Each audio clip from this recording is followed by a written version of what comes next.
പ്രിയ പ്രേക്ഷകർക്ക് സീരിയൽ ന്യൂസിലേക്ക് സ്വാഗതം.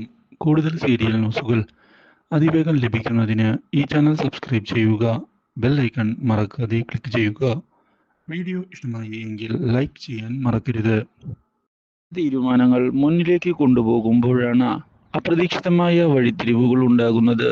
നന്ദ എന്തായാലും മരിച്ചു കഴിഞ്ഞു. ഇനി കാര്യങ്ങൾ ഞാൻ വിചാരിക്കുന്നത് പോലെ തന്നെ ഒരു പ്രശ്നവുമില്ലാതെ നടക്കും എന്ന് ഉറപ്പിച്ചുകൊണ്ട് പിങ്കി മുന്നോട്ട് പോവുകയാണ്.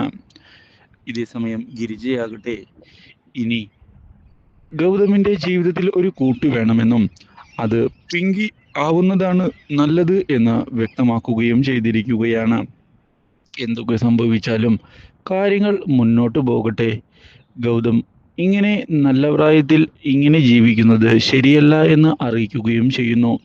ഇതേസമയം നന്ദ മരിച്ചിട്ടൊന്നും ഇല്ല എന്ന് ഗൗതമിന്റെ അമ്മ വ്യക്തമാക്കിയിരിക്കുകയാണ്. അതിനുള്ള തെളിവുകളും ലഭിച്ചിട്ടില്ല. പിന്നെ എന്തിനാണ് മറ്റൊരു വിവാഹം? ഇത് കേട്ടതിനെ തുടർന്ന് എന്തിനാണ് ഒന്നും അറിയാത്തതുപോലെ നിങ്ങൾ അഭിനയിക്കുന്നത്? അവളുടെ തുണികളും മറ്റ് സാധനങ്ങളും എല്ലാം ലഭിച്ചു കഴിഞ്ഞു. ഇതിൽ കൂടുതൽ എന്ത് തെളിവുകളാണ് വേണ്ടത്? നിങ്ങൾ കാര്യങ്ങൾ വിശ്വസിക്കാൻ തയ്യാറാവുകയാണ് ഇപ്പോൾ വേണ്ടത്. അവളുടെ മരണം അംഗീകരിക്കണം. ഇനിയൊരു തിരിച്ചുവരവ് അവൾക്കില്ല.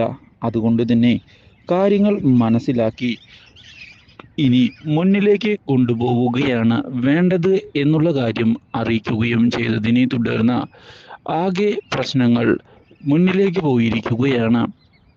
ഇതേസമയം പിങ്കിയാകട്ടെ ഇനി നന്ദയുടെ ശല്യം എന്നേക്കുമായി ഉണ്ടാവുകയില്ല എന്ന് ഉറപ്പിച്ചതിനെ തുടർന്ന് കാര്യങ്ങൾ മുന്നിലേക്ക് കൊണ്ടുപോകുന്നതിനിടയിലാണ് പുതിയ വഴിത്തിരിവുണ്ടാകുന്നത്.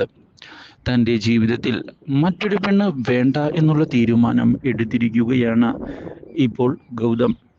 നന്ദയ്ക്ക് പകരം മറ്റാരും തന്നെ ആവുകയില്ല എൻ്റെ ജീവിതത്തിൽ.